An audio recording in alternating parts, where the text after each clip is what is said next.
Then my boys, Rudy and Miguel. What's up, boys? What's up? going on? How you doing? Good. And then I got my bald co-host, Brian Davila. Let's go. Let's go. Bro, I'm excited to hear how these young guns are doing it. Yeah. Because they're way better than you. Way better. Yeah. How old are you guys? I'm 26. 24. Yep. 24? They did way more than I just started flipping houses at 25. These guys are already doing millions. Yeah. I started when I was 25, 26. Yeah. Sold my first house. So yeah, you guys are crushing. I'll also say you guys are both like way more professional Yeah. than either of us were. Yeah. I still dress terrible. Well, that too. But I like for sure. I mean, if you're going to dress in golf, wear an M19 shirt first off. Primo. Yeah. But What were you guys like when you were early 20s? bro, I was just hustling, trying to figure it out. I was like, I'm maxed. Yeah, I was on drugs, and I was just trying to figure out, man, how can I sell one house and max out my credit cards and do one deal? Yeah. I was still trying to graduate high school when I was like 23. Yeah, Yeah. it's crazy. And so then I see, like, I remember when I first met you, Rudy, I was like, oh yeah, these guys are, 30s, just been in the game. Because not that you guys look that old, but just the way you carried yourselves of like, hey, this is what our company does. We got this acquisition company, this dispo company, and here's our vision and our plan. Because I remember we first got on a one-on-one call like a couple of years ago. Yeah. When you guys were starting. And I was like, dude, these guys got it figured out. Like, these guys are legit. Damn. By the way, that one-on-one call was really eye-opening because we hadn't even done $1 million yet, right? Yeah. We were like in our 6th, 7th month. And I was like pretty like proud of the numbers we did. We were like, yeah, we have like 20 people on the team. I think we had done like 800K. Yeah. We've done like 800K. And you're like, wait, hold on. And then you're like 800K. You're like, why do you have that many people on your team? You're like, the math is not mathing. And then he's like, I think he said something like every person is only making X amount of dollars. And I was like, wait, I always thought like the bigger the team, the better. And we had guys on the team that were there for like 5-6 months. They hadn't done a single deal. Nothing. Yeah, exactly. So literally that same week, we fired like 3-4 people. Good job. After that call. After that call. Literally that same week, bro. You're getting Pineda. Yeah. Like Ryan said, we got to let you go. I'm sorry. Bro, I broke up a lot of partnerships. But dude, like if people are performing, what do you, this ain't a daycare. Right. For sure. Right. And I used to feel bad. And then you told me too one time, you're like, dude, it's not your responsibility to put food on someone else's plate. You can guide them. You can only tell them so much. But at the end of the day, it's on them. Yeah. So this is what I'm talking about. These guys are 24 and they're talking this way. Very smart. Yeah. I think too, like as we progress, it wasn't like gross, right? You got to stop looking at the gross overall number. It was like per capita, this is how much I'm spending time to get this person to earn this much. It's like, it's just not worth the investment. Yeah. You start realizing that early on. Well, even too, you guys just had your biggest month ever, right?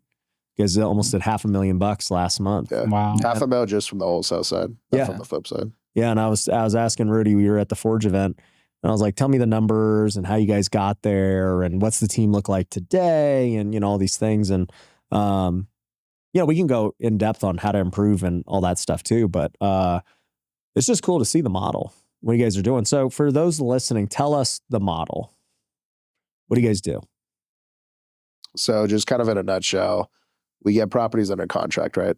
And they come from all different sources. It'll be like an institution, it'll be an agent, wholesaler, direct to seller, whatever the case, right? We contract it, we send it out to our disposition network, and they're fighting to go find investors, right? So like our dispo team works first come, first serve. Whoever sells the deal gets paid on it. Everyone gets a chance to sell it. For sure. Yeah. You can be 1 week in or 2 years in. Wow. But if you get to it first, you could get an EMD on that property first, the deal's yours. Yeah, It's all first come, first serve. It's crazy because like that's a model that, some of these bigger companies have, like New Western and whoever else. And I've never done that model because I always have like, hey, this dispo person, it's their deal. And if they can't sell it, but I see I have always second guessed whether I do it correctly. What do you do, Davila? My dispo people compete. They compete? Yeah. We try to get highest price. If it's like, if we have like a day, then we'll do first come, first serve. But we usually set like, hey, we're reviewing offers Thursday at 5. And then Thursday at 5, we'll see who has the highest offer. If they come in at the same price, then we tell them to just give us our highest and best. What do you do though? Like if you're going to just put it on Investor Lift or something? We do put it on Investor Lift. Who gets the rights to the leads? We'll kind of round robin, but usually our top guy, he'll get Investor all Lift. those. Yeah. Because like I know with you guys and your dispo team's like twice as big. Yeah, we as have acquisitions. Acquisitions, I counted. We have 10. And then there's 31 people on the team, including us. And then we have Alex and Alfredo. So yeah, we probably have like, what, 14, 15? Okay, so Dispo's bigger. Yeah. But like their job is just building relationships with potential buyers all day. That's literally so. The biggest thing we tell on the sales side is you're building relationships, because there's so, like you said, there's other companies, there's other wholesalers, there's a ton of agents sending deals to these investors. But it's like, I always tell them, like, how can you position yourself so that they pick up your calls first, they open up your emails first, and they reply to your texts, because they're getting emails and texts and calls from other agents, other wholesalers, and they can make just as much money by buying those deals. Yeah. They don't have to buy our deals. They can live their lives without buying deals from Acquired. But it's like, how can we get their eyes to look at our deals? And that comes from building the relationships. Yep. Yeah. See, it's a little bit different with us because we're nationwide. So it's like, we don't have any relationships every deal we get. Mm-hmm. You know, it's just like, yo, all right, we got this deal in BFE. Let's go, you know, on Investor Lift and Wealthy Deals. And like, let's just hit up all the buyers and, you know, whoever comes back, comes back. That's kind of how we do it. So yeah, I don't know. It's kind of hard because we don't spend time prospecting buyers in that way because you're only in, you know, your main market. Yeah. We're going to keep selling to these guys over and over. So most of the actual investors, they kind of buy into the network. How do they do that? Just get access to it. They pay you guys to be a part of the network? No, I'm asking with you guys. Oh, with us? No. So like we use Investor Lift, and basically every time we get a deal in Lawrence, Kansas, since we don't really have relationships out there, we just blast it. And then whatever buyers come, and, you know, we'll call the buyers too, even if they don't respond back, and try to find somebody. But like, you know, it's one and done for the most part. We may or may not ever sell to that buyer again. Just depends if we get a deal there again. Yeah, no, it's different. So like I know for me, one of my best contacts, crazy. I didn't even do my first deal with him until like 2.5 years later after meeting him. But it all came from cultivating that relationship over time, and, you know, checking in, seeing him at different properties. So yeah, I mean, we just had an event and we want to do more just because we saw everyone just come together, network, just building those relationships or strengthening those relationships, and then brings future deals for sure. Yeah. So are you guys, I mean, for your business, it seems like most things are just relationship based. Deals are coming from agents, deals are coming from other wholesalers, and then you guys are trying to network with kind of one-off buyers, would you say? Guys who, because like the big players are the big players. Like everyone knows who the big players are. So are you selling to most of your stuff to like one-off people or what? It's a mix. Okay. Yeah. I'd say like 60% goes repeat, 40% is new. Wow. Yeah. It's a lot of repeat. Yeah. We've had points though, like quarters where like, dude, this is like 75% repeat. There's guys going on like buying sprees, right? Like there's one girl in particular, I won't say her name. She's probably one of the biggest buyers in just LA County. But just going on a spree of just buying every deal that comes out. And she's paying the most. She don't give a crap. Well, it's first come, first serve. So like whatever price we put it out at, it's like take it or leave it. Yeah.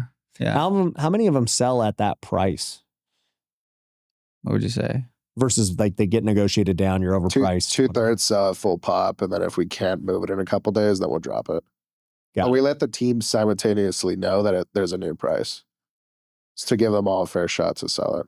Yeah, you don't want to set it too low, and then somebody, you know, takes it the first second.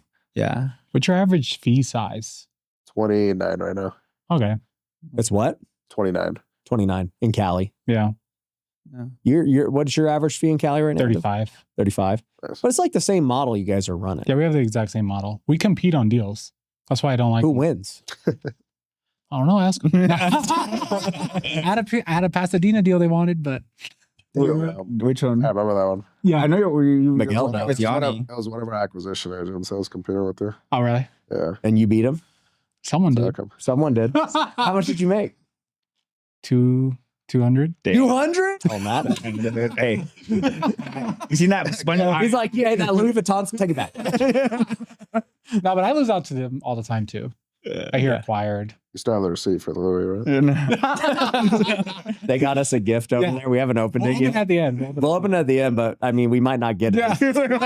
I'll, you know, you were going to give us each something. I'll take. You'll take both. I haven't competed. That's But- that, bro. That's So I guess like talk to us about how you guys like scaled the company. So you guys started at a big brokerage Mhm. and then left. And then what happened? Yeah, I mean, it was very simultaneously. It's funny. So we found our office, we subleased it from this random guy on Craigslist. Wow. And it was 400 square foot office in Miracle Mile and sublease. It's funny because this guy was in the cannabis industry and we were in the real estate industry. So the Nice. property manager was like, hey, like, do you guys work with so-and-so? And we're like, yeah, we're in the real estate department of it because it was a sublease, but they were cool. We needed more space because we had guys calling like in the hallway. So we moved up to the 4th floor, same building. And we were there for a year. We opened up an office in Costa Mesa. Our lease was up in Miracle Mile. So then we ended up moving to Beverly Hills. Got it. Yeah. But I mean, I would say like the team, man. It's definitely a team effort. Working with the right people, building the right people. 76% of our team had 0 real estate experience. Damn. Yeah, it takes them 60 days to sell their first house. And I think what it is because our training, like we're super big on training. We're really big 60 on is quick. Yeah. In California too. Our fastest was 6 days. If you look at our team, a lot of them do it in their first 30 days. A lot of them. Yeah. Got it. Yeah. Yeah, So- it's usually like 1 or 2 that skew the whole average. Like 70% of them are able to hit it in under 40 days. Right. And you guys start everyone on Dispo? For the If most part. yeah, Yeah. unless they're experienced, like we had a guy, he did 50 flips. So we're like, dude, Yeah. acquisitions. Got it. Yeah. Acquisitions gets paid more than dispo. Yeah. It's a harder skill. It's pretty much the New Western model. New Western does the same similar. thing. Everyone comes in on Dispo after a certain amount of deals. to Are make those the other money. ones still around that are like them? Mhm. All those big guys who have offices everywhere still around? Yeah. Got it. Story. Is that your guys' plan, just to keep adding more offices? What's the deal? For sure. Add Yeah. more offices. I think too, like we're getting deeper into flipping, probably picking up like 4 to 8 a month consistently. Like we picked up 4 this last month. So Oh, boy. just trying to scale that side of it. That's Oh, gonna be boy. fun. That's gonna be fun. That's gonna be fun. How many of you guys flipped to this point? We've had, I think, 6 exits. Okay. We recently started doing it. Okay. Yeah. Now I will say though, We'll see if the 4 to 8 continues. the when we came in, was it January, the last event when we were in your office? And Yeah. no, I mean that was the first time we had taken that many at a time, and I was feeling it, like our overhead. I was Your feeling monthly it. payments. Yeah. How was our overhead that those couple months was over 100 G's, right? Yeah. It doubled our overhead. Yeah. Yeah. Yeah. I'll just keep growing, bro. Yeah. Was it worth it? We got out of it. We got out of it. It was good. We're fine. Yeah. But it was that I felt it. I was definitely like, oh shoot, like yeah, this is a lot of money going in and Yeah. out. Yeah. Yeah. Flipping houses feels like there's a huge trash can on fire and you're just throwing money into the trash can Yeah. and hoping something comes out later. That's what it feels like. I mean, coming from a guy who's flipped freaking, I don't even know, at least 700. Yeah, it's an interesting model now that I've done other business models, and now that we just only wholesale, I'm like, yeah, I think that era of my life will never come back. Like, I don't think I want to deal with that anymore. It's fun. All wholesalers want to flip houses and all house flippers want Yes. to wholesale houses. Yes. It's That's always, what we're seeing right now. Yeah. I see a lot of big players that flip. Now Yeah. I'm starting to get out of it. yeah. Yeah. Ed Branch hits Tulsa. It's Tennessee tough. Shops. Well, I'll just say, for me anyways, there's 2 main reasons why I like wholesale better. And I'm not here to say that one is more profitable than the other, because, some of the biggest guys I know flip houses. But one is just, if the market turns, you are screwed flipping. If the market turns in wholesale, it's not a huge deal. You just maybe lost some marketing dollars, you go dry, but you're not going to die. Yeah. But dude, You like, could die flipping houses. literally, you could die. Yeah. I could Your tell you a business couple will of die. stories where I almost died, dude. Freaking walked into a house and some homeless guys there. Bro, one time I walked in this house, this was like my 5th flip ever, dude. I went and checked. It was by UNLV in the hood.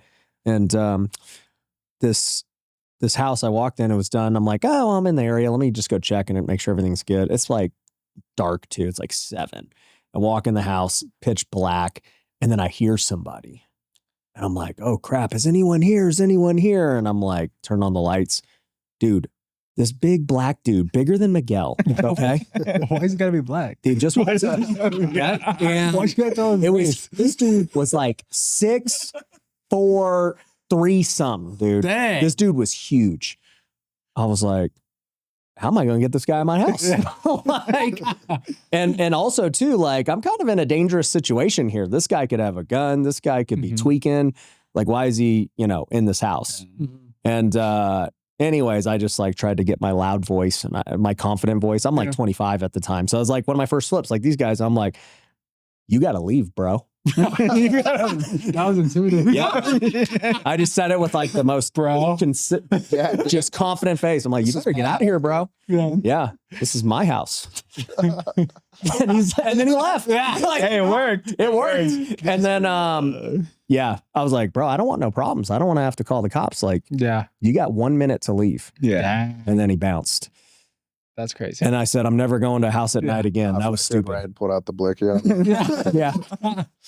So then I was like, I should probably have a gun. Like, just different things. But yeah, that was my first experience when I was your guys' age flipping houses. But I think the problem is you deal with that crap all the time, right? Homeless people, break-ins, stealing, there's just way more risk. I mean, if the market turns, you're screwed.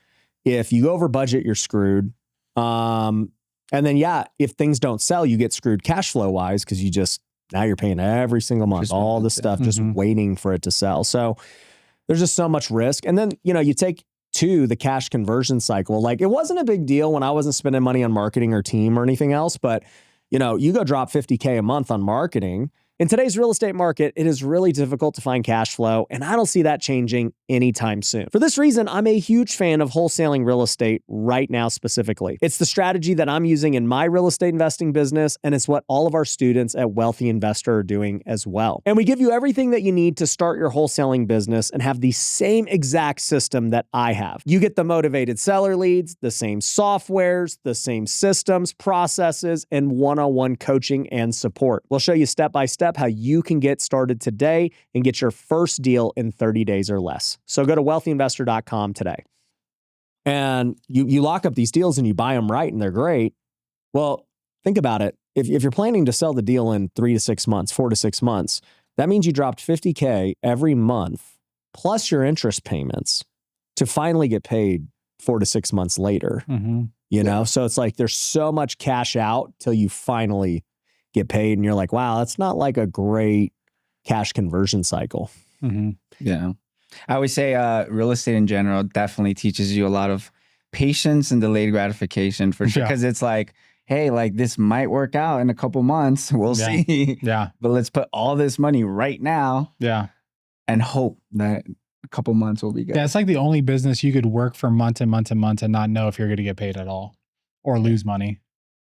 Well, I think there's many businesses where you work for months and not get paid, right? You could go, we've had these guys on here, they go knock doors, they go freaking try to become an insurance agent or a realtor. And, they don't sell crap, right? You didn't lose anything. Yeah. But flipping a house, like I said, the moment you buy that house, expenses hit. You are paying the mortgage, you're doing construction. Like, if you lose, you actually lose. Yeah. For sure. So what's been your guys' biggest month wholesaling? Last month, 460. 460? Wow. How did you guys do that? Like, just the team just crushing it. We're like, I don't know, like 60K. It like hit. It was a lot of work. Like, even, I mean, Alex is back there like multiple times up at 2, 3 a.m. just like doing files. Like, we're in the office late. It's a lot. Why are you guys doing files? Well, Alex is. Alex. But why is she? What did you two do? Like with how'd you guys make it? Like, what was your guys's how did you guys contribute to making that much? Like, what's your day to day? So I personally work a lot with the dispo team, and then he works a lot with the acquisition team. Okay, got it. Yeah. So the way we do it is we have trainings on Monday. We had one today. We have trainings for dispo Mondays and Wednesdays. And then we have trainings for acquisitions Tuesdays and Thursdays. And then we have a deal check-in Monday, Wednesdays, and Fridays. And on top of that, I do weekly one-on-ones with the sales team, and he does weekly one-on-ones with the acquisitions team. And it's more of like accountability. We talk about their KPIs for that week. We talk about things they felt good about, any wins for that week, for the last 7 days.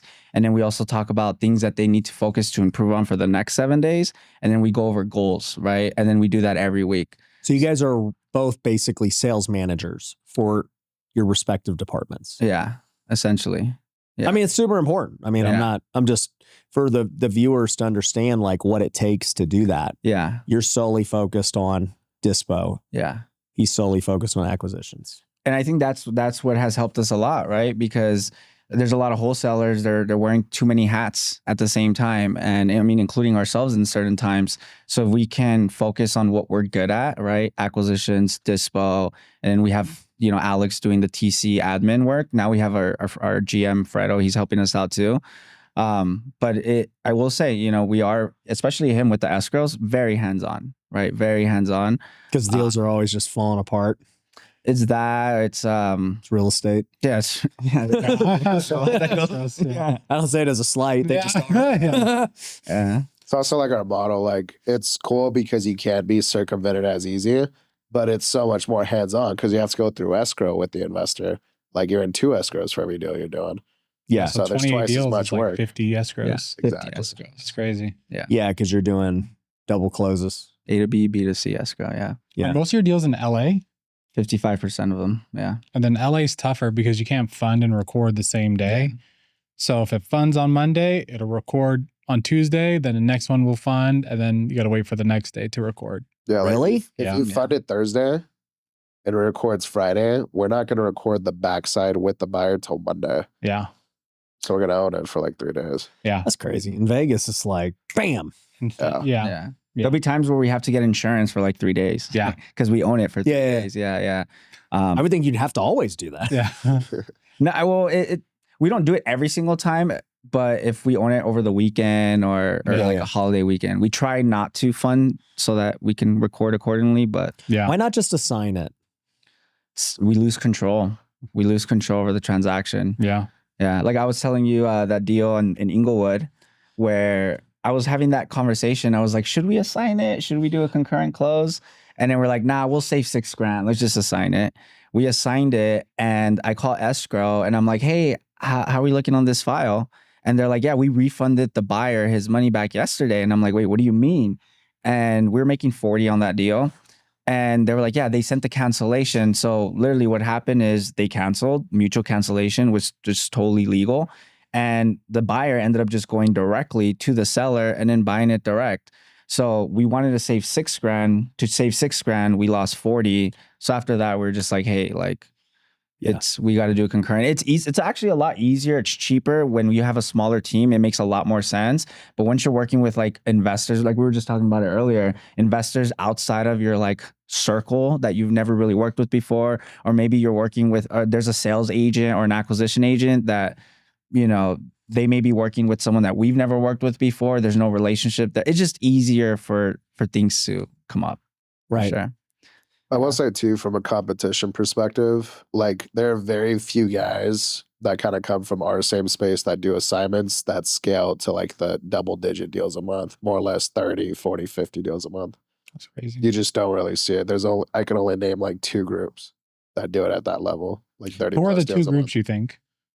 For sure, sellers. Oh, Seller's Advantage? Yeah, these guys are current Yeah. gen. And then sellers New Day. Oh, Seller's New Day? I didn't know they were doing 30 deals a month. Aaron? I don't know. I've know him gone if he's based South off what I you saw hear on Aaron Twitter. Gaunt, yeah, bald Yeah. dude.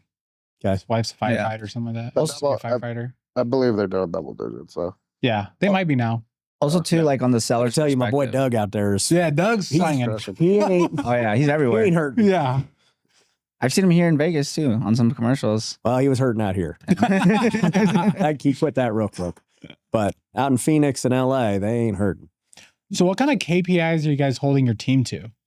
So you do KPI checks. Different ones. So for acquisitions on your It's like offers, contracts, conversions, cancellations. And what Like are you the want to, and then numbers? obviously like walkthroughs. Like you want to see how much they're walking to how much they're converting on. Do you guys do that thing where you make them all come together at the same time for a walkthrough? sometimes Open house. Yeah. Sometimes, yeah. Yeah. If necessary. If it's vacant, run a train through it. But if it's like if there's a homeowner there, We're just like, hey, this is the hour we want. Yeah. This is the hour we need. But even on vacant ones, I forgot who it was. Maybe it was Net Worth, where you have to go at that time and meet them. Yeah. With everyone. That's popular. Yeah.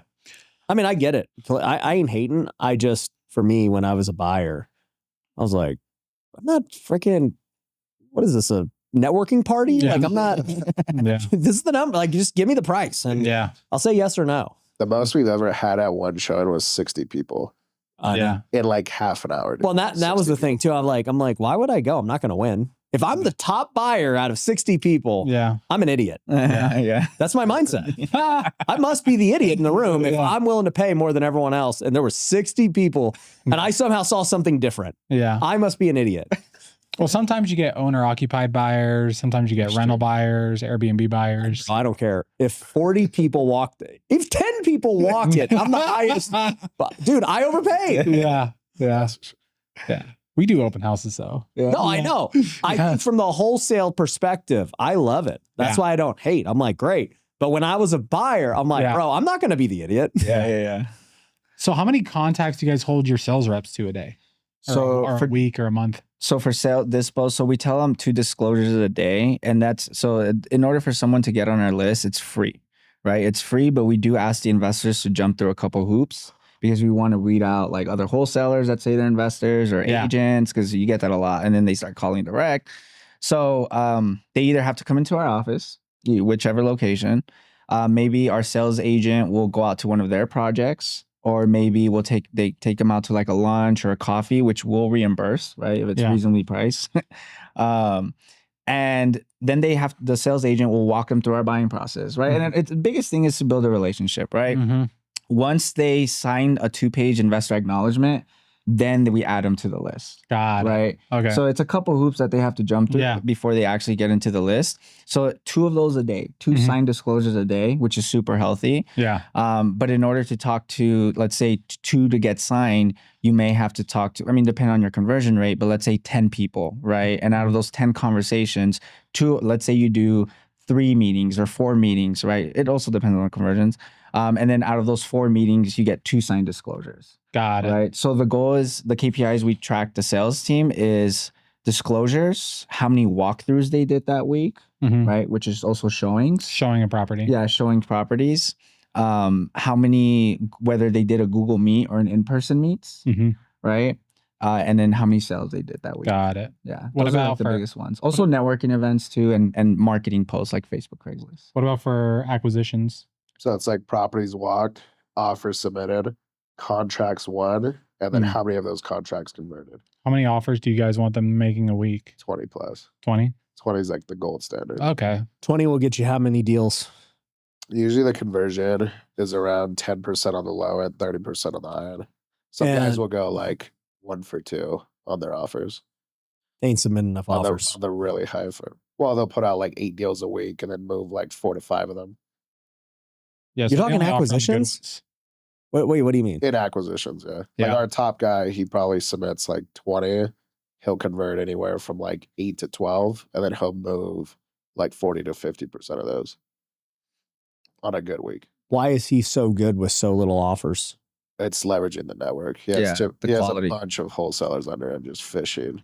Like he's writing 20 offers, right, himself, but he also has like 5 guys under him that are also writing 20 offers. Okay, so he's not, okay, I'm like, that. There's no way. I'm like, this guy can't be that good.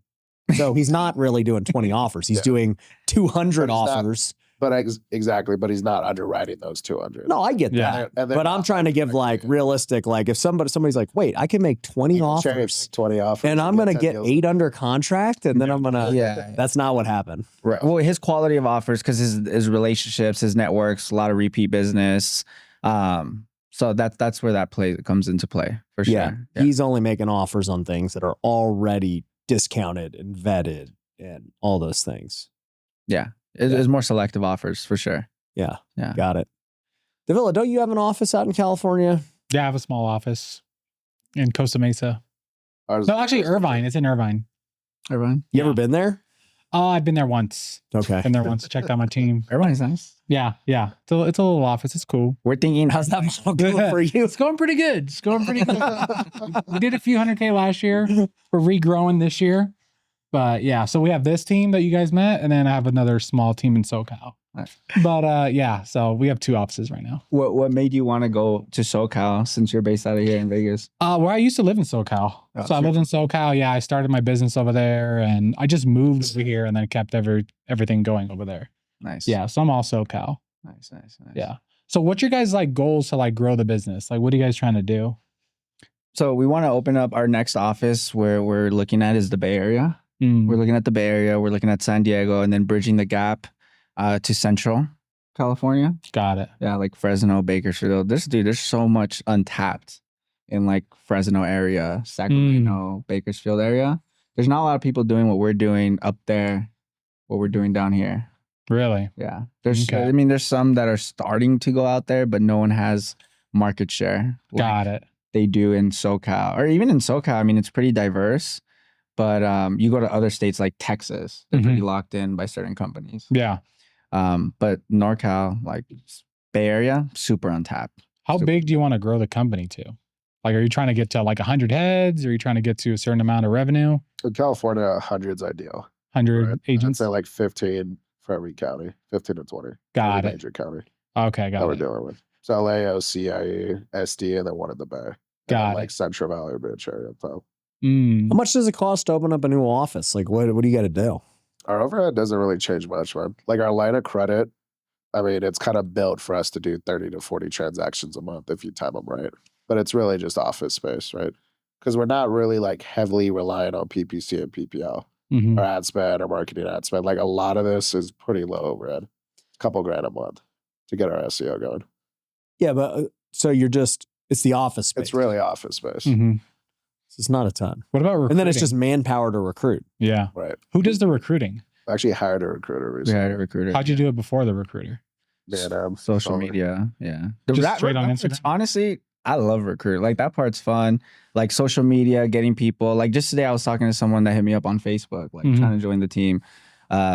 Social media helps out a ton. That's our biggest recruiter right now. Got it. Social media and the event too. So at the event, we wanted to make it very recruiting based. Yeah. So we had QR codes everywhere so that it funnels them to a webinar that we're doing tomorrow and another one on Thursday. And it's solely recruiting based. So we have like, I think 8 people signed up from the event. Mm. So out of those 8, we'll see if we hire any of those. Got it.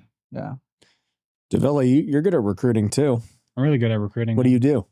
He wants to start a recruiting company. I want to start Yeah? a recruiting company, yeah. But I want to start a lot of companies. Yeah. He's got to decide Yeah. between about 20 things. Yeah. But social media for sure, obviously. Yeah, yeah. And then I've been in SoCal for like a long time. So a lot of referrals, Indeed. Yeah. Basic stuff. We've gotten some people from Indeed, but we've gotten some characters like I had one guy was like, oh, it was one girl. I was like, it's an in-person interview. She was like, can we do it through Zoom? And I'm like, no, it's in person. And then Can I turn my camera off? Yeah. or like I had one guy, he asked us, he was like, what time are we going to be done so I can beat traffic? And I'm like, dude, like, Yeah. are you not looking for a job? Like, Yeah. like people asking like, how do you guys validate? Like, how much is parking? I'm like, dude, this is not going to work out. Yeah. If you're worried about Have you seen that Patrick Bet David like Jubilee thing Oh, yeah. where the guy he's like, I can't even remember. Do you remember what he said? He was just like, Patrick was like, hey, I'll give you a job. And he was like, okay, well, I need to know more. oh about the yes, company." I did see Yeah. that. Yeah. We had one lady, she just came in and then her first question, she was like, all right, I wrote a list of my concerns. The first thing that came out of her mouth was like, do you guys supply business cards? I was like, No. this is not You should going be to like, be a good fit. It's not going to be a good fit. No, sorry, we don't. That was the answer. Yeah. no. So, but What else you got? She's like, okay. All right. Next About question. lunch? but yeah, no, indeed, we got I acquired shit. yeah, bro. So you guys want to scale to 100 agents in California. And then how much revenue do you think that'll bring in? So it's been actually scaling pretty quick, man. So Mhm. we're at 36 files right now that are closing in the next 4 weeks. Assuming we throw out another 10, I mean, we're pretty much on track to have like an 850 month. So it's been growing like exponentially. So you're averaging like 1 contract ahead almost, like 1.2 ahead. Yeah. Got that it. one. It's literally what I was telling you. And I was telling my team this too. So we recently switched heads and basically I told him, I said, look, my number one thing to grow this company is you just got to get more talent. Like that's all this comes down to. It's a sales organization and you just need more salespeople. And unfortunately in this business of wholesaling, it's a hard salesperson to find because the sales cycle is longer than other sales cycles. You usually need somebody who's younger and hungry. Yeah. You know, older people who have families and like they can't wait to get paid in the same way that these younger people can. But, you know, I was telling Brian, even at the golf course yesterday when we were all playing, I was like, you know, like you average one deal, maybe two per rep in your company. It's that math. They're about the same, you know, like at the end of we do more because we do nationwide, but like the math is the same. They're going to each get basically at the end of the day that much. And if you can't recruit at a high level and keep getting more bodies just with how it is, you can't scale. Yeah. You guys know I love the game of golf, and that is why I started M19. It is a golf mastermind for entrepreneurs who are doing over 7 figures in their business and who want to go on bucket list golf trips together. We already have hundreds of members all across the country, and we've been to some of the best courses in the world, places like Pebble Beach, Pinehurst, Bandon Dunes, and many others. The course is the best place to do deals, make great relationships, and have fun. So go to mastermind19.com today. Yeah. Unless, I will say, unless you're just like so good at direct to seller that your lead quality is just, you could pump 10 deals through one guy. Yeah. Versus like, but both of you guys are doing outbound pretty much. And so you're going to average 1 to 2. That's just the math. Yeah. And then you have like an A player close like 5 to 7 maybe, but then you got like a bunch of people not doing anything. So yeah, all average out. Yeah. Yeah. Do you guys, so someone, and I asked you this, so I think this would be a good question. Someone told us that we shouldn't put our A players as leaders. It should be like the B players. I think it just depends. Yeah. There's some A players that are great leaders, and then there's some A players that are just great salespeople and they just want to close deals, and that's the best use of their time. Yeah, I mean, it's interesting. So I just made my top sales guy in wholesale, our GM. And so he's been with me now for 7-8 years. Nice. And so he's been around forever and all that stuff. And, you know, him and I both, when we talked about it, had the concern of like, hey, we don't want this to impact your current production. Like, you know, your current production is going to be what feeds your family and what the company depends on and needs and all this stuff. Right. But, you know, we're going to give you this new responsibility of, you know, doing these other things, training up the next wave of talent. Now, it's a little bit different for us because if one person was trying to do all that and recruit and train and, you know, files and wires, like, dude, it's a lot. Yeah. you can't, right? But we don't do all that. Like we assign, so we don't deal with wires. Javi recruits everybody, so he doesn't have to recruit. We don't flip anymore, so we don't got to manage construction. So really all he has to do, in my opinion, is just develop talent, you know? And so we can just feed him bodies and everything else, and he determines who we want to keep and, you know, all that stuff. I think he can do it. Yeah. So, you know, it remains to be seen. I'm confident, or else I wouldn't have tried it. But that, I mean, he's an A guy that I'm going to give a opportunity to. So you're doing it before. And recently you're like, okay, it's time to hand it off. Well, before, when I first started I've been doing this for, man, almost 15 years now. I was heavily flipping. So you needed a true COO where it's like, hey, we got to do construction. We got to do capital raising and private lenders. And dude, there's so much stuff with it. Yeah. But then when that all went away and it just became wholesale, it's like, dude, all we have to do is sell. This ain't rocket science. And they don't have to worry about marketing either, because my team at the parent company level does all the marketing too. Yeah. So when you don't have to worry about, you know, construction, marketing, capital raising, or anything, what else do you have to? It's just sales.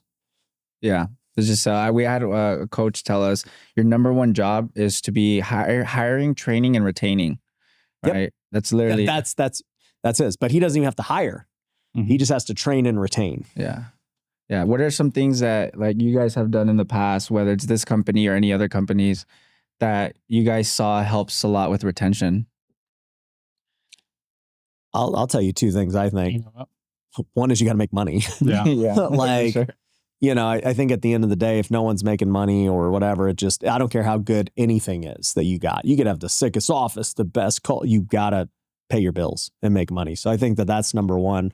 Then number two, I think culture and all those things help. Some would say culture and all that's more important. And I agree.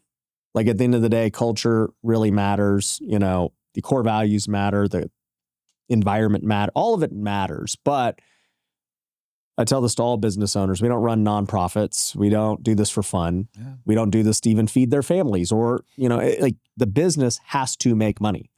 The business makes no money. There are no jobs. There is no office. There is nothing. Like that is the first and foremost priority of anything. And then, you know, everything else is secondary. Yeah. Now, how to make money is the question. Yeah. Because there's lots of ways to wholesale and make money. There's lots of businesses to start and make money. There's lots of, you know, whatever. But sometimes we forget we got to just freaking make money. Yeah.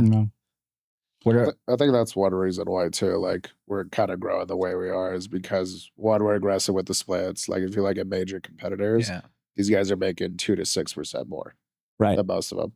Which your team is making. Exactly. But we're trying to scale that back a little bit just because there's a lot of opportunities that get handed to them too. Yeah. That aren't at those competitor levels.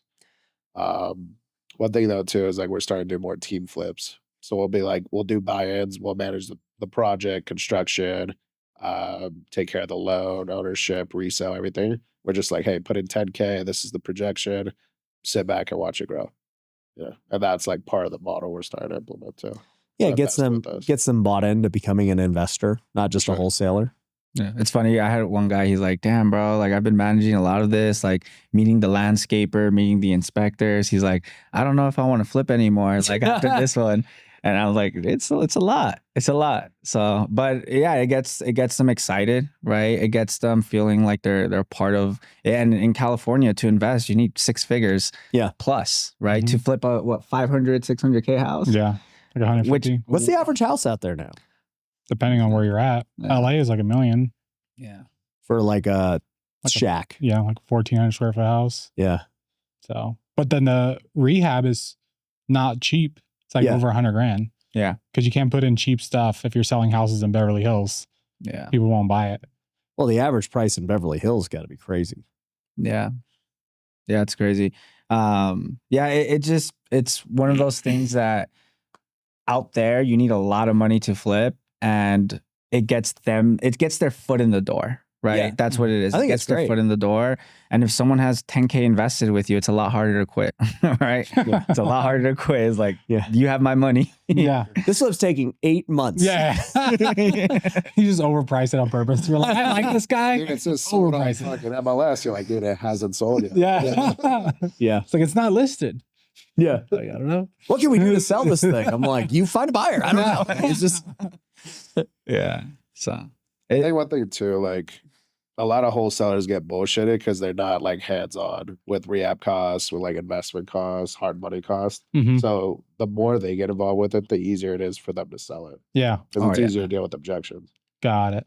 Like we're big on training these guys. Like we'll bring in our project manager just to give trainings. Like this is what X, Y, and Z costs. This is what you can do. This is how permitting takes, how long processes are. So like, especially for the acquisition side, they know from the construction standpoint how to buy the house. What's your guys' biggest bottleneck right now? I would say from what I've seen from my perspective, it's creating a system to build leaders. Right. Mm-hmm. I feel like we can train people like pretty good, like to start going. Like a lot of our guys, like I said, majority of them had 0 real estate experience, but it's like training someone to train others versus just training someone. That's one thing, but training someone else to be able to train other people. It's just building a system to build leaders to replace ourselves. Are you guys going to do the same thing as like Story and all these other people where you have like teams and then each team has like houses, you know? Yeah. What are these frat houses? What are we doing? Some of the companies, they call them houses, but they're like teams. So there'll be like a team lead, and then the team lead has his team underneath. Why do they call them houses? I don't know why. Like Harry Potter, dude. Have you guys heard that before? Yeah, it's like House Gomez, House Rivera, House Pineda. Yeah. Pineda. Pineda. I just am trying to think like I don't know. It's like a Cali thing. House Gryffindor. Yeah. Okay. But are you guys going to run that model? We've talked about it. Or you guys just have one big team? It's by office. Yeah. Like, okay. If you're a GM, it's like how we have it right now is if you're a GM of an office, you manage acquisition and dispo for that office. Okay, so do you guys already have a GM Yeah, for Orange County. for Orange County? Okay, so you guys And you guys are the GMs of where you're at. Beverly Hills. Correct. Got it. Okay, cool. Okay, so you're So just your trying to next find more office, GMs. you'll need a new GM, and you might promote somebody from within. Yeah. He's already teed up to go out in the Bay. He lives in the Bay. Oh, okay. This kid's 20. This He's kid's gonna run all these Hell yeah. guys. He's You think 20. That sounds like a He's great making like 40, 50K a month. He's crushing it. But Okay. we had the conversation with him already, right? So we're teeing him up. Does he know how to lead people though? Besides that, selling and leading are two different things. That's what we're working on. That's- with yeah. them. 20-year-old. Yeah. What do you think, Davila? I think it's gonna be fun. We'll take a trip to the Bay. Good trip See to how the it Bay, see what's going on over there. They're just freaking Yeah, I don't think college party. Yeah. I mean, they're calling them houses. Yeah. and- You go in the office, it's like Yeah. a bunch of kids just yeah. Like, what is going on here? Well, you should recruit the houses. Yeah. I got the frat houses. Dude, so when we first started the company, we were heading towards a culture of that. And there was one time him and we went to go look at a house that we ended up buying as a rental for ourselves. And when we got back, everyone was just like, guys were drinking, they were smoking. We had one guy with his shirt off on his desk, like What the working hell? out his desk with his shirt off. Mm. And we were like, what is going on? So we like 360 the culture, and yeah, it's shifted a lot. It's Why shifted did he have a shirt off? Yeah, what's going on here? I I don't think know. it was hot from the drinking, dude. But like, you guys went to go look at one house, and this is what you came back and It was like, all the way in Traffic, Landers. yeah. oh, so in 2 hours they 4 or 5 It's hours. like 5 hours from Landers to LA. In 48 minutes. It's like almost a Joshua Tree from LA. bro, and so in half a day they went crazy. That's like driving from here to Big Bear, pretty much, and then driving back. Dude, that'd be crazy. I can't believe you guys Cali did now. that.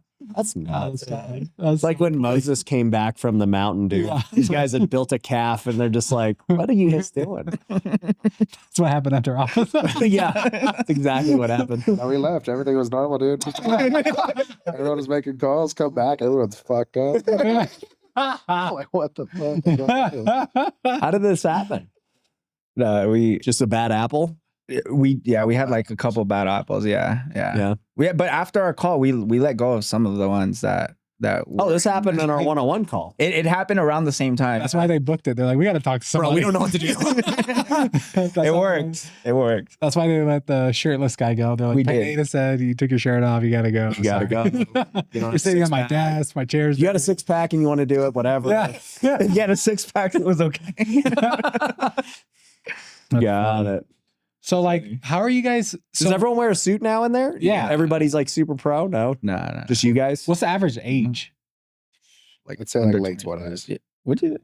Like Mid-20s? mid to late 20s. Mid to late 20s? We have a everyone's young. 64-year-old on our team though. Hell yeah. But we have. Does he crush? He's 20.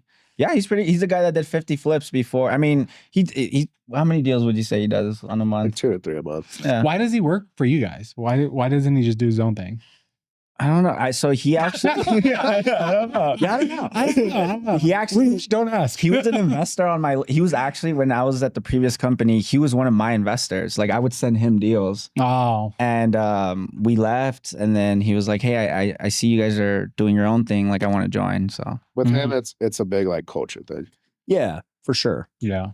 yeah, he fits right in. Like he's awesome. He gets along. And that's why I say culture's like, I don't want anyone to think, I don't think culture's important. It is. But he's joining you because of the success that you guys, he's like, bro, you guys are getting deals. I've been buying deals from you guys are making it happen. Like, I want to be a part of this, you know? Mhm. Like winning is part of culture. Making money is part of the culture. Mm. Yeah. We have when someone comes in, before like on their first day, we have a culture playbook, and it's like non-negotiables. It's like what we expect from them. We encourage a very competitive, but also a very collaborative environment, right? Like competitive in the sense that everyone's competing to sell the same deals. Yep. But at the same time, it's like, let's say we're in the pit together, we're making calls, and then I heard Miguel talk to some guy a week ago who was looking in Orange County, and then a deal in Anaheim comes out. And even though we're competing for the same deal, I'll be like, hey, call your guy so-and-so. He said he was looking in OC. He might like this deal. So even though we're competing for the same deal, we have a culture of like the team's like, hey, you should call this guy. Oh, that guy, didn't he say he was looking in that area? So, and then also too, they call each other out. Like, dude, that sounded like crap. Mm. Or they'll say like, hey, like you shouldn't have said that. Or, hey, that sounded really good. Or it's very, very collaborative. Everyone's has to be in the office. We have a really big in-office culture. Yeah. Yeah. We can't force people like legally. Yeah. But we make it very clear. Like we just had a powwow today, which we do every Monday. It's more like a town hall meeting. And that's one of the key points that he brought up. It's like, hey, like we need to be more in the office. It's implied that like, look, all the killers are in the office and all the non-killers are not in the office. Yeah. Why not just get rid of the non-killers? We do, for sure. I know, but I'd just be like, well, number one, like you're supposed to be in the office regardless. Number two, you're a non-kill, like you're not in the office and you don't perform. If you were in the office and you didn't perform, there'd still be a problem. Yeah. Mhm. Now you're just, what purpose do you even serve being on this team? You can show this video to them. That's literally, I was about to say that. Yeah, like what purpose do you have? You don't show up to the office and you don't perform. Why are you here? For sure. And they're like, all right. And then you can cut here. Yeah. I don't get it. Yeah. Yeah, and it's you see the top performers, they're in the office. It's like you can't say the excuse that you're too busy to come into the office because these guys are busy. Yeah. But I see them every day. Yeah, and look, I mean, everybody has different things of life. You might get somebody's like, well, you know, I've got my kids, I've got, you know, whatever, right? And it's like, okay, but then this job just isn't for you. Like you don't perform, you know, and you're not doing the things needed to get better, which would be being in the office, being in the environment, hearing other people talk. Like, so if you can't actually get better because you just can't make the time commitment for whatever reason, then it is what it is. You need a different job, Mm-hmm. you know? Yeah. Like I tell that to people all the time. It's like, I want to just see people win. And if you're not currently winning in your role with me or whoever else, then like, dude, I want to help you find a role that you will win in. And it could not be with me, maybe. Like, that's okay. But you're never going to win if you don't perform now and you don't even do the things needed to become good. Mm-hmm. Right. Yeah. No, I mean, I said it this morning too to the team, like till the day we left, unless we were at a showing or we had a meeting or something, we were in the office like every single day. And for me personally, I looked at it, was like, wow, these guys are killers. Like I can literally hang out with these guys for free and just listen to them, ask them questions. Like I would ask a ton of questions to the point where these guys would get a little bit annoyed. But it's because I was genuinely curious, and that's how I learned. Like they could be talking about a deal that has nothing to do with me, some fire going on, and I'm just like, wait, what's going on? Right? Because I know in the future we may run into that. Yeah. Right? I never asked you guys, how did you guys get started? And how'd you guys even end up partners? So we started at New Western. Okay. I was there like 6 years ago at Dispo. I went to commercial for a couple of years, and then I went back to acquisition. That's where I met him. He was already there. So you were 18 when you got started. Yeah, Wow. fresh out of college. I remember my broker. Fresh out of college. High school? No, dude, I was like 6 weeks into college. Okay. Well, you dropped out of college, you mean? I don't want to say. Yeah, like fresh out of college. You graduate when you were, you went to college quick. 6 weeks. Chat Finished GPT it. college. 6 weeks, dude. It wasn't going to work. No, when I got a call from New Western, they're like, you ready to do this? I'm like, fuck yeah, let's do it. And then That's what you want Walk from out- an 18-year-old. walk out of school, go start working. I went into commercial for a couple years. I came back. I called actually the GM, the previous one that started Fair Trade. He was still Sod? no Deke. Oh, okay. We were under him. And then The other guys who I golfed with, right? Sod, yeah. Yeah. Go for Okay. Sod, yeah. Got it. Yeah. He was the other GM, like his partner. Got it. Fair Trade. But no, I came back. I called the other GM, like his predecessor. I was like, dude, I'm gonna do acquisitions. He's like, all right, cool, whatever. So, Yeah. so I walk in, meet him, and we hit it off like right off the bat, right? So Rudy was 20. It was like 21, maybe. Yeah. Okay. 22. When we met. You're like 22, I was 23. 22. Yeah. I was like still 21. And you were like, we should just be partners. Yeah, because we were doing a lot of deals together, like collaborating on deals. He would put out deals and I would sell them, like that. Hence why I focused Dispo. He focused a lot with acquisitions. Yeah. And then there'd be some deals where we just collaborate on, and we just worked well together. And we're like, hey, let's just do our own thing, and worked out. And how did you get started? Because you were in it before him. So the way I started was kind of funny. You ever heard of Amway? Yeah. You Have you ever met my wife? She's doing. You got to meet this couple, dude. They're doing freaking whatever they're doing. So He retired at 26. Is that the pitch? Yeah, that's literally the pitch. Oh, yeah. Like literally anybody, you'll be at a coffee shop and someone will be like, bro, you look like, Yes. what's going on? Yeah. And I'll be like, oh, I don't know. I'm just having coffee. Yeah. They'll be You look like a smart guy. you look like a smart. What do you do for work? Yeah. Oh, okay. Well, you know what's crazy is I know this couple, dude. They're like 26 years old and they retired at 26. That's It's so nuts. funny. And you're like, really? Yeah, we should meet up another time. Dang. That's how it goes down. Yeah. That was a No, good pitch. I was at a shoe store. I was working at Journeys. You guys ever heard Yep. of Journeys? Yep. Of course. So I was working at Journey. I was selling shoes, and this guy he's like, I like your style. He's like, I want to mentor you. And I was like, Journeys. You're like, hell yes. Bro, my lucky day. Yeah, you go home, tell your mom, dude, this guy's gonna mentor me. dude, I was like 16, maybe 17. And then everyone that's working there, they're like, what the heck? Like, what is I didn't Why did he pick him? Yeah. I didn't even know what Bastard. mentor mean at the time, probably. Still make me a man. But so same pitch. He's like, let's meet at this Starbucks. Yeah. And the Journeys was in Torrance. The Starbucks was in Long Beach. It was local. And we met at some other time and he gave me the book Rich Dad Poor Dad. Yeah. So I'm very grateful for him, right? Because he introduced me to like, I didn't even know what a podcast was. And I guess they had their own set of podcasts. So he introduced me to podcasts, like business books and, you know, the 4 quadrants, the investor. And I was like, oh, well, what can I invest in? And then I saw 90% of millionaires went into real estate. So I learned more about real estate, became a realtor's assistant when I was 17. Wait, what happened with the Amway guy? Yeah. I want to know. Oh, I just told him, I was like, dude, this is not for me. Like, I don't see myself selling. So Amway, for people who don't know, they sell like household like products, like shampoos and Really? toothbrushes. I thought they Or sold like toothpaste. insurance. No, Oh, yeah. I'd rather sell insurance, honestly, than that. Shampoo. Yeah. Yeah.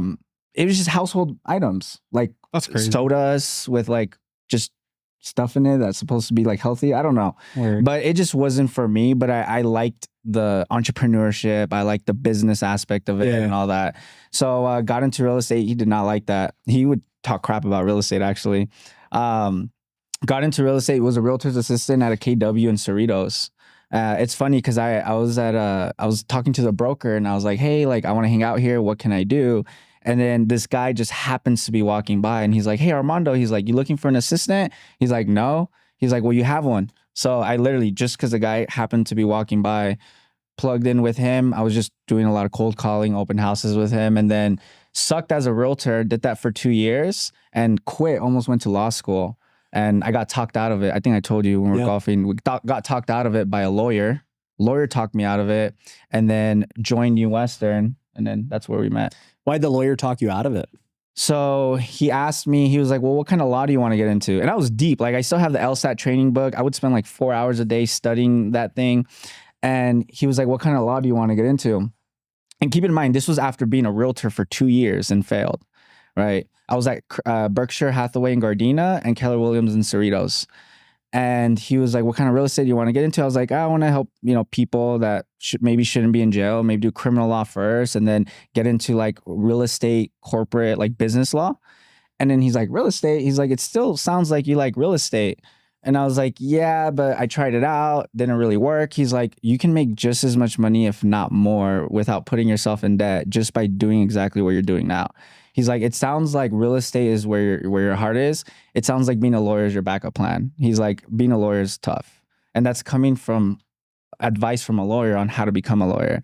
So thanks to him, got back into real estate, joined New Western, and that's where we met. That's crazy. Oh, that is cool. Yeah. That's crazy. I actually transferred schools from Cal State Dominguez to Cal Poly Pomona because they had a better law program. Oh, wow. Yeah, they had like a better business law program. Oh, so you actually did go to school. Yeah, but I dropped out of my last semester. Yeah, Dang, because so you were almost done. I was almost done. That's- Literally For what? almost done. For law? Finance. It's like real estate law, like business law. Yeah. Oh. But I had taken all the classes that I wanted to take. Like I did a lot of public speaking, finance, real estate classes, all that stuff. And then by the time I put all the classes, like I had an astronomy class and so by the time I took those classes, I was like, I don't want to do this anymore. So I just dropped out. Dang. Wow. Yeah. So I left those till the end. That's crazy. Yeah. But I got a lot out of school, honestly, because I took like a lot of like psychology classes. I took a class on personalities, like dealing with people, and it's all applicable to what I do today. So that was like me. I forgot how many credits away from getting my associates in sociology. And then, long story short, I was helping kids that had personality disorders for some credits. Yeah. And then I saw that like all the workers were like poor. And I was just like, bro, like seriously, like they were all poor. It was so bad. Like even my mom makes like not even $3,000 a month. And she works full time helping women in crisis. And I was like, dude, I can't be poor. I was like, I can't do this. Like, it just doesn't make financial sense. Yeah. So I just quit and got into real estate. Yeah. Well, would you find that like the things you learned there are applicable to what you're doing For today? sure, yeah. Because you learn about like a lot of psychology, sociology, critical thinking skills, like all that type of stuff. It helped a lot for sure. Especially in sales. But you were a semester away from getting a real degree. Yeah. I got a sociology. Your associate's degree. Is that not a degree? It is. There you go. There you go. No. I was close. I was like this close. I haven't seen one job where they're like, bro, you got that associates. Let's You're an associate. An associate in sociology. I have not. I didn't even know what sociology was when I first signed up. I just needed to know. You have an associatology degree. I just saw I need an elective. I'm like, all right, sociology. And then I was like, oh, that sounds cool. Oh yeah. I was like, okay, learning people. What is sociology? It's the study of societies. Okay. So like groups of people. So they'll study like Christians. They'll study like you do that now. Exactly. That's why that's your second YouTube channel. Yeah. It was very. I took like classes about Christianity in college before I was Christian, just to like learn about it. But the problem was my professor was like a super liberal. He was like a super liberal. So he was like, the Bible's not real, but it's like a book of parables. And like it was just, all my professors were like super liberal. Where was like, this at? CSN. Oh, really? Yeah. Here in Vegas. I dropped out of high school and went to college. Because back then you didn't need a high school diploma to go. You went to the CSN by Bonanza. Yeah. Yeah. Got it. But yeah, same story as you. Not law, but. Not law. You know what's so funny? So when I actually do have a real degree. Oh, in economics. Oh, nice. Yeah. And I got in 3.5 years. Anyways, so, and I got my, he has thick bones. Well, also, and I have thick bones. But also, they're super dense. Graph, yeah. They're super, hold on. You want to see this graph of how dense my bones are? They're like they're just, anyways. That's how you get it. I also got, frick, I forgot my EMT as well. Yeah. But, I went to just casually flex a bit. Yeah. So good job. Like anyways, I did like a lot of things. So I said Duncan in 8th grade. Yeah, like Duncan in 8th grade. I can touch the rim. It's my 73rd company. Yeah. I am spinning up, and I'm related to Manny Pacquiao. Actually, I'm related to most humble guy now. Carlos did tell me I might be the most Filipino outside of Manny Pacquiao. I was like, what? I never thought of that. So what was I getting at with this point? I went to school. So I'm a freshman in college. I didn't know what I was going to do either. And, I'm just going to play sports. And I'm like, I don't freaking care what, it don't matter to me. I'm going here for sports. And then all my teammates were in liberal arts. And I'm like, what is liberal arts? And nobody knew. Literally, like I'd ask my teammates, we're all freshmen. I'm like, so what is liberal arts? And they're like, I don't know, man. Like we go to school and like we can keep our GPA at a 2.0. Like, I don't know. To this day, I still don't know what it is. I don't know what it is either. They have some crazy stuff, bro. Yeah. They have some crazy stuff. But then I meet, I thought that was bad, and I'm going to school and I get drafted, and then I go back to UNLV for one semester to finish. And, I'm trying to get my electives like Rudy here. And then I'm like, okay, well, freak, I don't want to take astronomy and some bull crap. Like, what can I take that's so easy? And I picked canoeing. Canoeing? Yeah. So I went to canoeing school. And it was cool because it was just a 3-day event and you get 3 credits at UNLV. That's crazy. To canoe for 3 days at the Hoover Dam. Wow. That was it. And you know what happened from that? I met Mindy in canoeing class. That's cool. Yeah. Why was she in that class? Freak, dude. She wasn't the best student. Okay. For her anniversary, get her a canoe. Go canoe. Yeah. So we met canoeing in Las Vegas. Like, you're like, what? That's cool. Anyways. So with the companies that you're doing right now, like what would you say for someone like in our position that they're trying to start, other companies or get into that space? Like, well, I think we talked about it at the Forge event last week, and then on the golf course, like to give the audience context, they're like, we want to build this wholesale company to sell and, all these things. And I go, you're just not. Yeah. It just doesn't exist. Yeah. Anybody who tells you they sell wholesale, their wholesale business is not being truthful, or they sold it seller finance at some stupid terms and, everything else. And like I showed him on Claude, I said, dude, this is the math of why a wholesale company never sells. It has nothing to do with you're not making money. And I showed him, I go, dude, there are big wholesale companies just like your New Westerns and whoever else. But my guess is anytime they've gone to market and gotten offers, they don't like the offers because private equity doesn't think it's that great of a freaking asset. Even if, and I showed him, I go, look, even if they're making $100 million in revenue, let's say the net is 10, because at that large of scale, your nets aren't 30%. You're probably like 10, maybe even less, right? And okay, but you're netting $10 million a year. This is a freaking great business, all these things. Let's see what Claude thinks it's worth, the chat thinks it's worth. And I go, I bet you it's worth freaking 3 to 5x.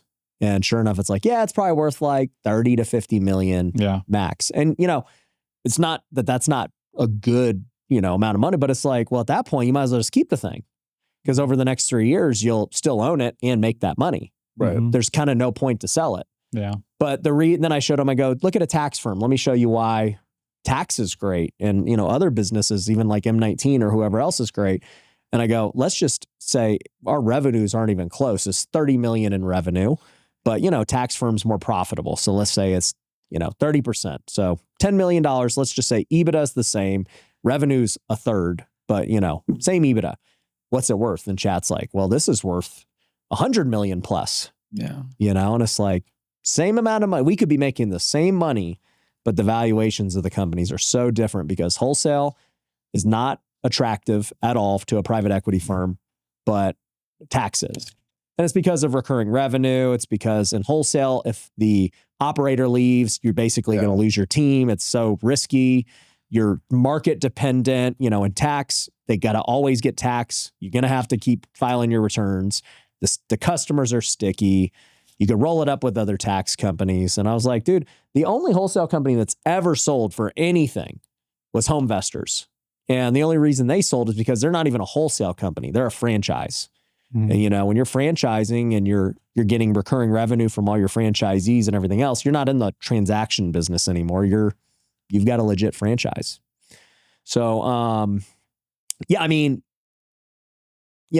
I guess originally you're like, what other businesses should we do? And, all this other stuff. But I think that stemmed from realizing like, hey, at the end of the day, your wholesale business, including mine, is probably at some point, it just becomes a cash cow, which is great. Just freaking let it make money. But you ain't selling it.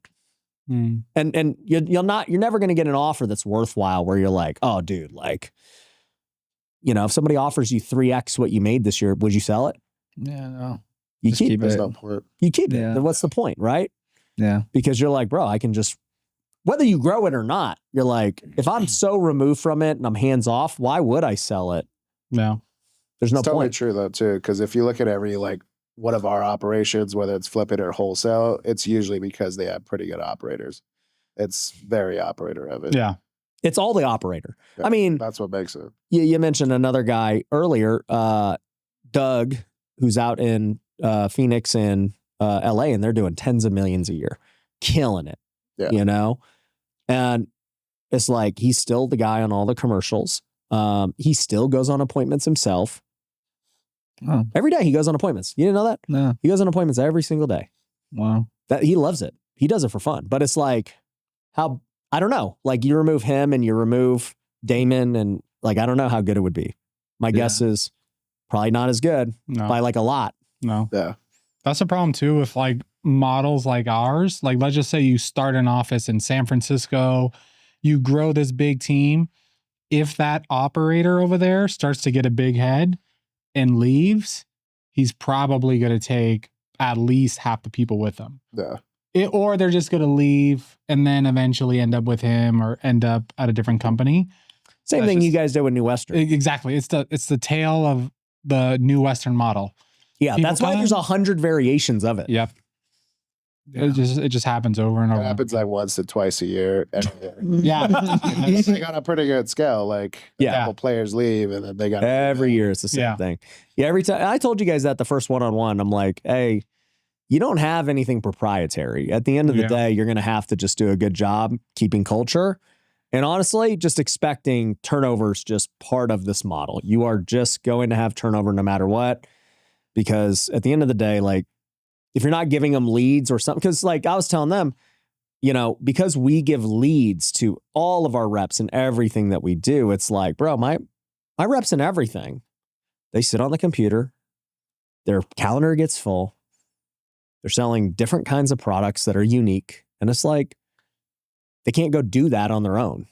Mm-hmm. You know, you can't go sell golf memberships just on your own. Like, Mm-hmm. and you make great money doing it and you don't have to go prospect and all that. Like you just show up and you're counting. Now, I need killers, you know, but still like it's a mutually beneficial relationship. Yeah. That's why I want to get out of the wholesale business. I seriously do. I do. I think about it all the time now.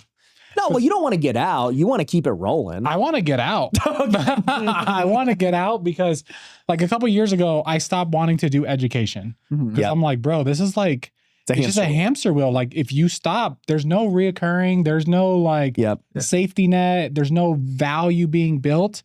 And then it's the same with wholesaling. Like if you stop recruiting, it's the beginning of the end of the business. You'll never be able to sell it. It's not really worth any like value that people will buy, you know? So I'm like, why wouldn't I just focus my time on building something that could be worth 100 million or even 10 million? Well, the thing I'll add too is like, people will be like, well, look, this one wholesale business sold for, you know, to this strategic buyer, this one. And it's like, bro, you know how many tax firms sell every year? You know how many pest control people or freaking property management company. If a property management company hits, what is that website? That LoopNet? Yeah. Bro, you're buying. No, I'm just saying I've called on them and they're like, bro, we have 20 offers. Like, like they sell easy because it's reoccurring. They have contracts. It's like a legitimate business. Wholesale is just a cash business, which is not bad. Like the only way you're going to exit is by investing the money you guys make from your wholesale company into stocks or rentals. Or another business. Or another business. That's the only way you're going to have an exit is by investing the cash into other things. Well, this is why I even say, I'm like, it is the normal path for a real estate investor to flip or wholesale or be a realtor. All three are about the same, right? And then you reinvest into rentals because you already understand real estate. You get the model. And, you know, the math is pretty simple. The math is, if you buy 10 rentals today, let's just say you buy one rental a year for the next 10 years. In 40 years, you know, they're all paid off. If they're in California and they're $1 million, you know, you ain't making any money off of them in the meantime, but they're all paid off. You have this nest egg of ideally tens of millions of dollars. And like, dude, it's a path that will get you rich slow. Yeah. When you're 66. Yeah. And it will get you there. Yeah. And you will hate the rentals for 30 years straight. And you must have the discipline to not sell them. Yeah. Because they're going to break. You're going to deal with bull crap. Cali's going to screw you. Yeah. Or hope there's no rent control. Yeah. Like, so can you devastate the, whereas with, you know, and then Graham Stephan was on here and Davila was grilling him about the stock market and stuff. But like, you know, I understand now as a guy who doesn't even invest in stocks, like I get it because it's like, it's liquid. You don't deal with any headache of like, you got to deal with the psychological of what the market's doing. But, you know, I was talking to actually one of our tent makers donors. He's a really big donor and has built lots of wealth, tens of millions. And he goes, Ryan, like the stock market doubles every 7 years. You're like, your portfolio will double every 7 years in the stock market. And I was like, I never heard that in all my years because I just don't like talk stocks a lot. You know, I talk with entrepreneurs who just focus on building business or real estate guys focused on buying rentals. But I've never really sat there and talked to like a market expert. We need to get one on. And If you know any market experts we should have on, comment below. But, with that, he goes, this is, and Brad Sugars, who was just on, made me think about this too. He goes, you need to exit a company and get a big stack of cash because it helps you roll into the next thing, right? But Steve said a variation of the same thing. He goes, dude, what you need to do is like, if you got just let's say you got a $10 million payday selling a business or doing something crazy, right? He goes, you're 37, Ryan. I'm in my 50s. Think about this. And when you're 44, you'll have that 10 would turn into 20. And then when you're 50, the 20 will turn into 40. When you're 57, the 40 turns into 80. When you're 65, whatever, the 80 turns into 160. That is the math. If you could accumulate enough money very quickly now, granted, if you get this fat stack later in life at 60 years old or whatever, it can, it doesn't have as much time to compound the way I just explained. But you guys are so young that it's like, even if you took the example of $1 million, 1 million turns into 2 7 years later, 2 turns into 4 turns into 8. And it's like, you could have $10 million, pretty quick doing nothing. That's just not touching it. It's crazy to think about. You said 24? He's 24. I'm 26. You guys are 10 years younger than us. Yeah. Even more than Ryan. You were like 14 years. I'm 37. Okay. 37. Like you guys are so much younger than Ryan. It's crazy. I know. I was just getting started. Yeah. But seriously, like you guys should try to really think about, because you have another 10 years, like what can you start now that will be valuable in 10 years? Because a wholesale company is not it. I think you keep doing that for cash, but for sure. And you take that cash, you buy whatever asset class you want to specialize in, whether it's rentals, businesses, starting new offices and reinvesting back into. But once again, to Brian's point, that's just going to make more cash, but not really long-term value. Yeah. And those offices, it's a tale as old as time in real estate. They eventually fall off. They do. I've been a part of so many different brokerages. Brian has one. I've had one. No, you still have one. I have. It's coming back. When I started in real estate in California, there was this hot office. It was called Intero Real Estate. There's a guy named Danny Morel. Danny Morel, if you look him up, he's like a big spiritual guru now. You probably have seen him. He was in real estate? Yeah. No way. Yes, bro. We've chatted before. Yeah, he's a big spiritual guru guy. So he had We were debating about Jesus. Yeah. He says some crazy stuff. I know. I was like, bro, I'll tell you what I Yeah. So listen. So I moved to Cali. He was a real estate guy? Yes, bro. And he was popping because he was the first realtor guy in Southern California to get how to make social media. So like it was called. How long ago was this? This was 2016. Wow. I didn't his brother. And his brother, Anthony Morel. Yeah. So long story short, I moved to Cali. I see this guy online. I go there. It was called the Mecca of Real Estate. This guy's super charismatic, only drink alkaline water, only eat organic still food. Talking about all this stuff. Yeah. Only eat organic food. Go buy a nice car. I bought my first nice car because of that's what, hey, Danny, hey.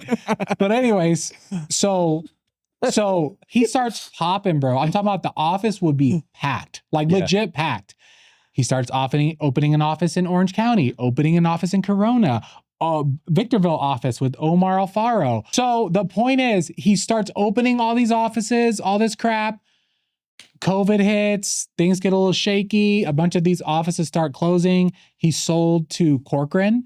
Oh, nice. Yeah, but that was a real estate brokerage with escrows and all this crap. But brokerages have more. We've seen how Century 21 used to be super hot. Remax, all these things used to be super hot. They're all going into the same thing now. Yeah, they all just slowly starting to wind down, and especially with wholesale, because wholesale's not as reliable as a real estate brokerage. Yeah, brokerage is more valuable. Yeah. Yeah, it's funny because I saw him, I don't even know, but I saw some posts about Jesus and stuff, and it's like, Jesus was just this guy. And this is what he really taught. Yeah. I was like, Danny, let me ask you a question. Where I'm putting this in the comments. I'm like, I'm like, bro, this is not to be offensive or anything. I just am legitimately curious. Like, where do you get your knowledge from? Because you're coming up with your own scripture of what you think Jesus is, right? I get mine from the Bible. Okay. I didn't come up with Ryan's book of Jesus. Yeah. You have Danny's book of Jesus and what you think he is and where did it come from? Was it divinely inspired like Joseph Smith or whoever else? And you decided that this is how you view him? Or like, I don't understand where it's coming from. And then he said something like, yeah, if you know, you know. That was basically it. Like, once you seek higher power, you'll know. Yeah. I said, I get that. Okay. But why would I believe you over the Bible? What makes your interpretation or your divinely inspired? Because, the disciples were divinely inspired too. That's how they wrote the Bible. Because, that's what it was about. He's like, you can't trust the Bible. It's written by men. I go, why would I be able to trust you? And your interpretation, you're just a man. Yeah. So were you divinely inspired with your interpretation? I could say a lot, but I'm not going to. I'll tell you off camera, but like working there. You worked there? Yes. Did you not listen to my story? I forgot that part. That part, it already went over my head and I was like, wait, what? No, bro. I moved to Cali and he was like, he's almost like, who's someone that's super popping right now? Like, he's like Dan Martell. Like he was like super popping in the real estate niche. He was like the first broker that got how to make content. So he was making reels and shorts and all this stuff. And his brother, Anthony Morale, was really good at recruiting, like super good at recruiting. He's still good at recruiting. Yeah. Yeah. And they're great people, but very interesting. Yeah. But the point is, well, my point was, I'm just like, why would your version be better than the Bible's? Explain to me under what authority. The Catholics would love that. Yeah. Oh, yeah. They have no authority. Because he's drinking the alkaline water. Yeah, the alkaline water. Well, if you drink enough alkaline water, you'll be tapped in and you will have tapped in. Boy. And I'm like, king in water. no, it's the stupid. I've had the spiritual guys on and I talked to them straight up about this. I'm like, why would I believe you? Yeah. Some spiritual guy 2,000 years later who's never met Jesus. How do you know this? Oh, well, once you just unlock your conscious. They do yoga and breathing and all this stuff. I'm like, but my whole thing is, I'm just like, but why would your authority? Would you have him on? For sure. Yeah, okay, there we go. Danny, please. Yeah, but I'm like, why would your authority be any better than the Bible? Like, at least at the very minimum, you should say, oh, well, they're on equal footing, even though they're not. Like, you cannot say yours is somehow better than the guys who were with Jesus 2,000 years ago. Yeah. And somehow you have this crazy new knowledge. Yeah. It's the same problem with Joseph Smith. It's like, no, you don't. You weren't there, buddy. Yeah, it's interesting because they're just like Danny's. Again, he's a great business guy. He's very charismatic, great speaker, good leader. So, but yeah, so that's what I would do if I were you guys. I would start a business or do something now, or become a spiritual mentor, or become a spiritual mentor. Become hippies. Yeah, just be a hippie. But sell 10 Amway. years. You could go back in the circle and go back. That's where this all leads to. It started the Amway office. He was right. Or be a sheriff. You should be a lawyer. You're going to law for himself for a lot. An Amway lawyer. What businesses do you guys want to start? So next one we're starting is a staging company. Because we have escrow too. We have escrow. What do you think about that? That's it. Yeah, what do you think? What do you think? Not a staging company. Why? Because we spent they're like, we need to build something very what is it called? Valuable. A staging company. We'll sell that for $10 million later. Yeah. What's your reasoning? Well, we're spending like 10 to 20K a month on staging. Let's ask Claude. Claude, much on stage. All right, man. These guys are spending 10 to 20K a month on staging, so they think just start a staging company. Their wholesale business is doing $500,000 a month right now. Should they do this? Okay, don't ask me. Okay, I ask Claude. If you ask me, I'm just going to ask Claude. Let's see what it says. That's a secret sauce. That's a secret sauce. Yeah, Claude is so trained. Yeah. Every one-on-one session, he's like, let me go to the restroom. Can you guys give me a minute? Yeah. That's funny. That's the new one-on-one mentor hack. Okay, so you spend 10 to 20K a month on, to Brian's point, why? All right, so that's one part of it. But the second part is we have an investor network too, right? Like tons of people that need that product. So we're trying to integrate it, right? Like we have an escrow company we just opened up, starting to integrate the staging. We're kind of thinking like, how can we vertically integrate the whole process, including the retail side of it too. It's a bad idea. We're set up as a brokerage as well. Telling you straight up, that's a bad All right, so let's see what Claude says. No. The short answer is no. The math is the giveaway. A 10 to 20K a month in staging is 120 to 240 a year. Even if they ran their own staging operation perfectly and captured the 50% of the savings, they're looking at 60 to 120K a year benefit. Their wholesale business is doing $500,000 a month. What is $2 to $3 million a year? The staging revenues are 2 to 4% of their core business. That's a rounding error. Meanwhile, staging is an actual operating business, a warehouse, inventory, furniture, trucks, movers, schedulers, designers, damaged inventory, scheduling Tetris around the contractor delays. It's not that we already buy staging, why not own it? It's a service business with its own op headaches and a completely different DNA than wholesale. But the bigger cost is attention. If they put the same founder bandwidth they'd spend launching a staging company into more dispositions, more callers, more sales agents, better marketing, they'd almost certainly produce way more than 120K. The real opportunity cost is the $500 or $500,000. And then it just keeps going on. It's a bad idea. That's Claude's answer. My answer is it's a bad idea. I'm just being honest. Well, and it's also not worth anything either. A staging company would never. It's like the furniture is going to be exit in like a year. Yeah, like if the goal is to build. So like, I'll tell you how my philosophy has changed over the years is that I think I need to always have cash businesses to live my freaking lavish lifestyle, as Davila says it. Yeah. And then I also want to build long-term businesses. Now, granted, if both can be the same business, fantastic. But rarely is that the case for most entrepreneurs, right? It's usually one or the other. Because it's like rentals are not cash business today. That's my whole point of why I get pissed at people talking about rentals. I'm like, you are not going to make cash flow. You are not making anything today. 30 years from now, you'll make a little bit of money. Okay. So for me, I'm like, okay, if education and wholesale are short-term cash business, whatever, cool. That's great. They're never going to be worth anything, but that, man, they've made me a great living the last 10 plus years. And I've had a great life just doing those. And I will continue to do that. How can I start building long-term assets? I've actually made nothing from the tax firm for the last 7-8 months. If that was how I had to live, it wouldn't be possible. But you know what? I've just been building it up, building value. And in the next bunch of years, you know, there should be a payday, big payday, you know? M19 does both. It is a rare one that does both, where it's like, it makes a ton of cash today and it does have enterprise value if I can remove myself as the face, you know?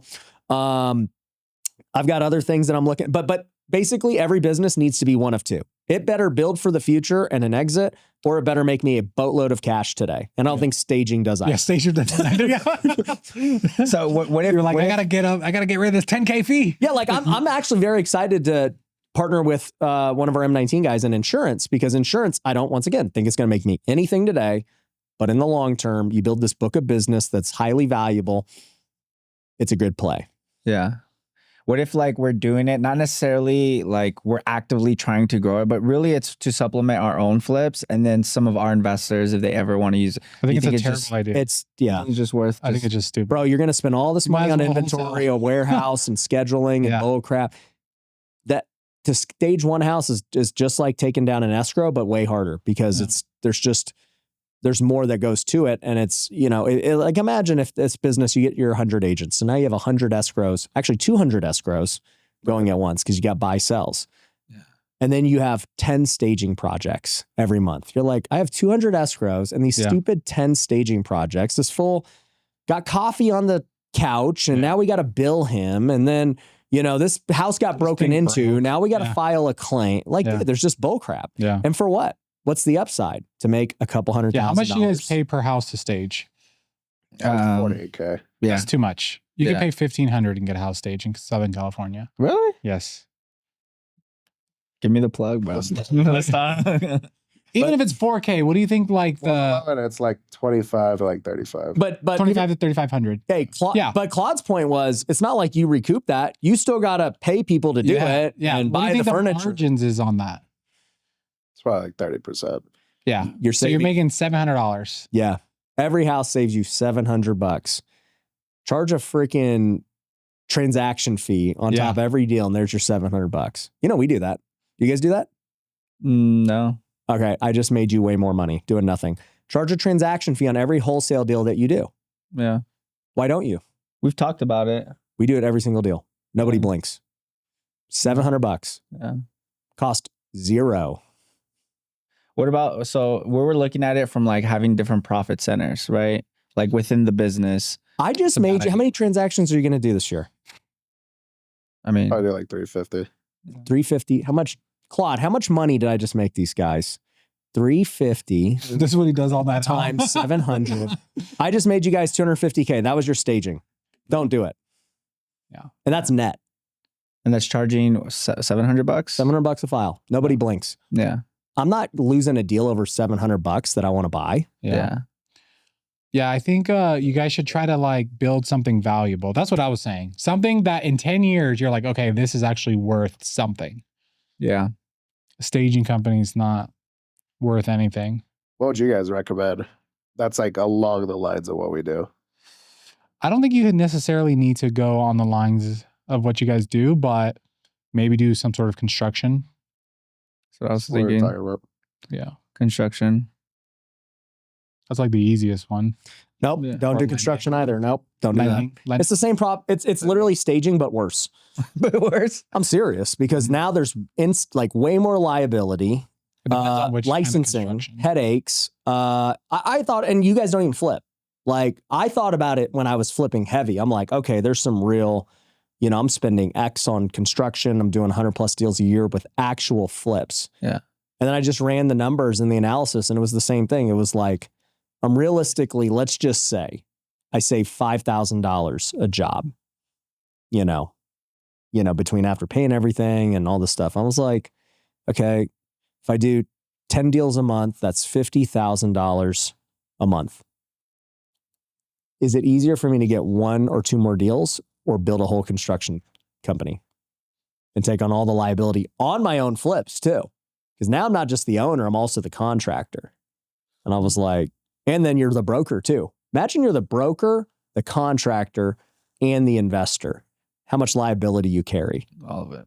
And so I looked at the whole thing and I'm like, bro, have you guys been sued yet? Yeah. Mhm. Okay. Sure. Yeah. I've been sued a lot. So like I think about these things now. It's like, dude, I ain't dealing that. I'll just get 1 more deal a month and like I'm square. Yeah. And this has come from the guy who has like a million things going on. I'm telling you, like, I should be the advocate of like, bro, yes. Staging? Yeah. Stage, construct. What else do you want to do? Yeah. That sounds great. Start a company, bro. Do it. You flip. What do you do with your couches you find? You flip them or what? Yeah. No, it's so what would, I mean, you mentioned tax, you mentioned insurance, like just pest control. I've heard you say pest control. I don't want to do that, but Brian does. Pest control's good. Yeah. Anything that has reoccurring revenue will be valuable if you build it. That's what makes value is the reoccurring. Yeah, I think also too, Pool cleaning company. things that people have to buy Yeah. are the easiest things to sell. I think you want to be in industries that are on the up and up. So it's either like they have to buy it no matter what. So insurance, tax, ACs, like you're not going to not buy an AC. Your Yeah. AC's broke, you're going to buy it. So like they have to buy these things. And then like if an industry's on the rise, I like that too. It's like, dude, I rode real estate on appreciation for like 8 years straight. Freaking great. And now it's been brutal for like the last 3-4 years. And it's like, I don't know when it's going to change, honestly. Like I kind of think this could be the new reality of real estate. There are people who they're like, oh, real estate doubles every X years. I'm like, I don't know that it's gonna anymore. Like, I can't see that shack in Los Angeles going for $2 million at its current rent. Like, you're just better off renting it. Why would you buy Oh yeah. and pay $6,000 a month, $7,000 a month when you could rent it for freaking, what's that thing rent for? $3,000? Yeah. For sure. It's crazy. I think That was never a thing, by the way, in real estate for a long time. Yeah. Rental rates and mortgage rates and home ownership were very similar for a long time. Yeah. And so it was like, yeah, of course, like it's better to own it. It used to be cheaper to own. Yeah, true. Yeah. Yeah, and it would be cheaper to own, right? That It was the just never. pitch. But if that's where the world's headed right now, I would not make the bet that real estate's going to do what people think it's going to do. It just mathematically makes no sense. I would bet. You think those shacks will be $2 million? Yeah. All right, you could be right. I don't know, but it's not a bet I would Because I take. remember being in San Bernardino and this 500 square foot house was selling for 250. I'm like, who the hell is going to buy this house for 250? But it's selling for 450 now. But dude, you have to be able to carry it to that point with the holding cost. So like, back here in Vegas, if you look in the last 30 years of Vegas before this point, and even California, there was never a point where the rent to ownership ratio was so bad. Mm-hmm. Okay. So everybody at least was like, yo, I might, I'd rather own it if the price is the same. Yeah. And I could still break even at the worst case and rent this house and break even. That ain't it anymore, anywhere. It's like, bro, I'm gonna buy this $500,000 house in Vegas and my mortgage is, $4,000, $3-4,000 and it rents for $2,000. Yeah. You're going to hold that for 10 years to no, it's never going to happen. It can't mathematically happen. So something has to happen. Prices drop or rents go up. But I don't think rents are going up because wages are not going up. Yeah, rents are going up. And people are losing jobs. Yeah. So how is it going to happen? I think mathematically, I don't see it a possible solution. So we've never been in this scenario where rents were so far below home ownership. And, our boy Cardone has been saying this forever. And he's finally right. What did he say? He just said America is going to keep renting because it's better. Yeah. It is better. It is better. 100%. But I do think house values are going to keep going up. I wish it wasn't the case. But how? Who's going to buy them? People are who buying are they going to rent to where it makes They sold sense? 28 deals last month. People are buying houses. To flip. And those flippers are going to make money. To live in, not rent. But those flippers are going to sell to homeowners. I know. They're going to buy them to live in. I don't disagree that people will still buy homes to own them. Yeah. Even though it costs way more to own than rent. Exactly. That will always happen. Yes. But they're not taking up all that supply and doubling the value because they're willing to do that. What do you guys think? You guys are the young guys. Hey, I hope you're enjoying this episode, but how would you like to be the one that I'm interviewing on this show? I'm looking for entrepreneurs who've got a great message to share, who have an inspiring story, and who can add value to the audience. So submit by going to wealthyway.com. No, we're starting to see it with condos more too. Like the saturation in available condos or HOAs or anything like that, PUDs, like it's just going through the floor. Yeah, condos are tough because it's almost like you're renting anyways. Yeah. Once you're paying the mortgage, then you're paying your HOA. Yeah. But we're insurance and all. We're for sure starting to see that. Like I agree with your point. We just start to see what? Wait, what? No, the point of like that's what's dry. I mean, certain pockets are bulletproof, right? Like you look at Silver Lake, you look at Newport, right? But the Class Bs are getting cooked, bro. They're getting cooked. City, like especially by our offices. Like, but are they more expensive than the last 5 years or less expensive than the last 5 years? 5 years ago, are they up in price or down in price? 4 years since they raised rates, it's basically plateaued. No. Yeah. I wish. It's June of 2022. It's almost we're about to be in June of 26. June of 2022 is when they raised rates. Ask Claude the average home price in Las Vegas and then in Cali, Southern California specifically. Hey Claude, what's the average home price? How has it changed from June of 2022 in Las Vegas and Southern California versus today as we enter June of 2026? It's been 4 years. It's doubled. Almost. It's going to say what? Some areas doubled. No, not the average. No. Not the average, but I'm just saying some areas. Okay, whatever. But you asked me for the average of Vegas and Southern California. Because if we get specific, we could look at like Newport. It's basically plateaued. Is that what it said? We're waiting. Okay. But I'm just telling you, it's plateaued. Would you guys say it plateaued, went up or down? It's pocket to pocket. Average. And if you tell me it went up because it went up 1%, you lose. Average, I think, has gone up. Average has gone up. And there's pockets that have gone up a lot. There are pockets of everything. Wait, so we're talking about last 5 years, dude? Hot pockets, big rockets. What do you mean? Yeah, Lakers at 5. Lakers were gone in 4. Yeah, Lakers were gone in 4. But yeah, unfortunately, I think real estate is going to continue to go up, and it's going to be so hard for our kids to have the American dream and buy a house. It's okay. Here's the 4-year picture in Las Vegas, June 2022. 482 was the all-time peak set in May. April of 26, 473. It's down. 4 years later, roughly flat, slightly down. LA County 860 in June of 2022. Today 828. down 4%. Orange County, 1.265 in June of 2022.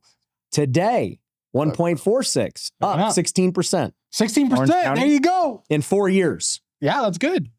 They're the outlier. That's pretty crazy. And I didn't know it was like that. Ask San Diego's Henderson. flat. Ask Henderson just for the sake of it, because I want to see if it's pulling like the valley or just the city of Las Vegas. What about Henderson, Nevada? Yeah. Bro, I'm telling you, most places. Great relative to but like, dude, it's been 4 years. But we were coming off an all-time high. I get that, but dude, like, it's been 4 years. It has. And my point is, we're in a worse position than ever before in rent to home ownership ratio. It's never been this bad. I understand that. You don't have, all you're going to get are homeowners. No one who's an investor would ever buy these houses. So you lose half the market. They don't want to buy. It doesn't make sense. So you're only getting a homeowner. Henderson. and Henderson, 2022, 575. Today, 500. I don't believe it. Literally what it says.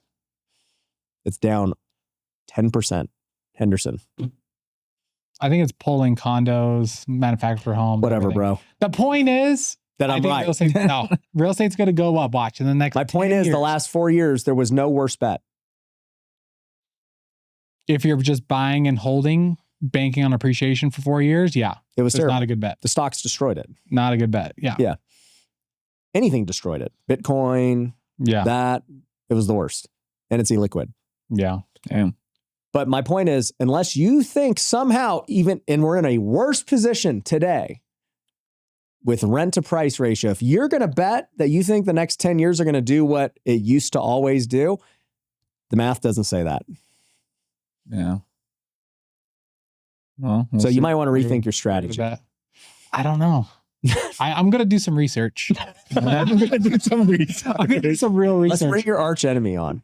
Zuber? Yeah. Yeah, let's bring on Zuber and Graham Stephan. I think that would be a really interesting podcast to see. All right, we'll bring them both on. I'm going to watch Graham Stephan's video where he compared his stocks versus real estate and see what those numbers actually look like. But to your point, and to all of our points, we can still flip houses, wholesale houses. You can be a realtor, sell houses. I'm not over here saying real estate sucks. You can go transact real estate and make a boatload of money. Yeah. This is purely rentals and home ownership, where you're going to hold it long term and you're banking on this ideology that people have had where, appreciation's always going to happen, cash flow is going to happen. And I'm over here saying, no, we're in a different world today than we were 5 years ago, 10 years ago, 20 years ago. You can't apply the same rules because it's never been this bad. So are you saying your house 5 years from now will be worth the same or less? I wouldn't be surprised if it was. And I hope it's not. I hope it appreciates. But I'm just saying, if it didn't, it wouldn't surprise me. Yeah. Yeah. Yeah. I'd sit there and be like, yeah, I've lived here for 9 years now. Hope I pay it off one day. And I got, a lot of maintenance to go. Yeah. Anyway, hey, boys, it's been fun, man. That's great. No, this is great. You guys are killing it. I love it. Hopefully you guys, everyone listening, got some stuff out of this. Where can people do deals with you? What's the best way to connect? I would say, so they can reach out to us. There's our social media. It's Acquired TM. Mine's is Rudy.C.Gomez. Mine is Miggy Smalls 01. Miggy Smalls. I like that. That's funny. Yeah. That is good. So they can reach out. They can go on our website, acquire-homes.com, put in their info, and we'll connect. We got to open these gifts. Oh, yeah. Go grab those gifts. Let's grab these gifts. Let's see what we got here. What did the boys bring us here? Let's see if the size. So the smaller one was for Ryan, because I went based off of your past purchases. Okay. And it was 8.5. Yeah. So Okay. So maybe we might trade. maybe. Okay. Yeah. So I'll go first. So I got, it looks to be a wallet or something. Let's see. I don't use wallets. So. Louis Vuitton. This was tough too. We're like, what do we Okay. get? All right. Let's see what we got here. All right. Oh, snap. We got a M19 green golf wallet. Golf wallet. Oh, bro. Yeah. I don't even care what yours looks like. Let me see it. Just get a different Bro, size. this is sick. Oh, that is cool. Oh, dude, let's go. Dude, I appreciate you guys. I actually didn't switch. Yeah, I had this wallet, not in golf, but I had it in blue, like the style of wallet. Yeah. So I actually like this style. Nice. Perfect. Bro. I haven't had a wallet in like. Bro, how did they have a green one for M19 with golf? Yeah. That's crazy. That is crazy. I saw it a while ago and I was like, okay, I think that could be good. They have one for basketball too. They have one. Is it real? Where'd you get it from? Is this Timu? Supreme.com. All right, let's see what these shoes look like. Dude, let's You go. might have to get a bigger size. These are dope, bro. Oh, those are. These are Okay, hold sick. on. I kind of. No. Let's see if they fit me. Those are sick. I hope they don't fit. These are white. Okay, I guess they're more white than Yeah, I green was than like, thought. these are looks like his Yeah. shoes right now. Hey, Rudy, remember, this is my show. Like, he's just a co-host. These fit perfectly. Wow. Bro, those are sick. 10 then. Wow. This is like 10 and a half. Those are Thanks, sick. bro. This is awesome. Those are sick. Thank you so much, bro. Thank you guys. Appreciate you Thanks guys, for man. doing this. Hey, go follow these guys. These are good dudes. If you're out in Cali, you want to do deals, whether buying or selling, hit up Acquired today and they'll help you out. Awesome. Peace. Appreciate you. Hey, thanks for watching the last episode. If you enjoyed it, make sure you catch the next episode that's playing right now.